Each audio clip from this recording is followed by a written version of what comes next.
He was unstoppable, until he made one catastrophic decision.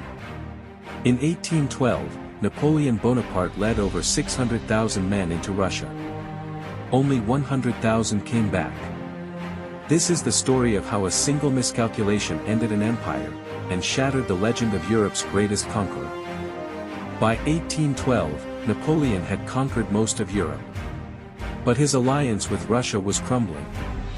Tsar Alexander I began defying Napoleon's continental system, a trade blockade meant to choke Britain's economy.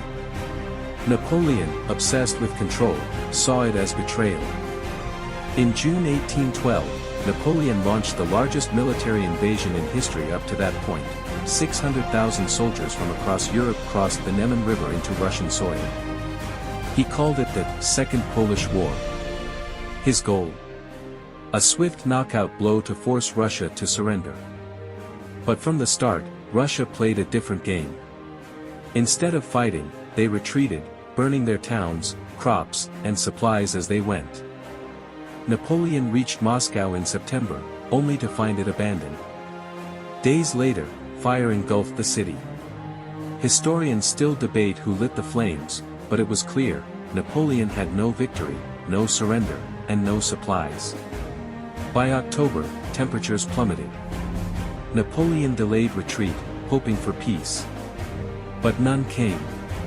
When he finally ordered the withdrawal, it was already too late. His army was starving, freezing, and demoralized. The retreat became a nightmare. Russian forces, Cossack raiders, and the brutal winter slaughtered Napoleon's troops. Cannons were abandoned. Thousands died daily from frostbite, hunger, and disease. The mighty Grande Army was being erased by snow and silence. By the time Napoleon reached Poland, his army had lost over 500,000 men. Europe smelled weakness. The Sixth Coalition, Britain, Russia, Prussia, and Austria, rose against him. Napoleon's fall had begun.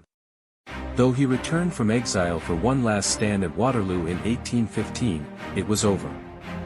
The Russian invasion had broken his strength, his army, and his aura of invincibility. Napoleon once said, "The battlefield is a scene of constant chaos." In 1812, he created the chaos, and lost control of it.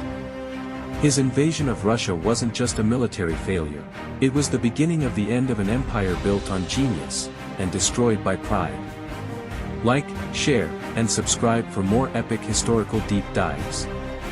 What do you think was Napoleon's greatest strength, and his greatest flaw? Comment below.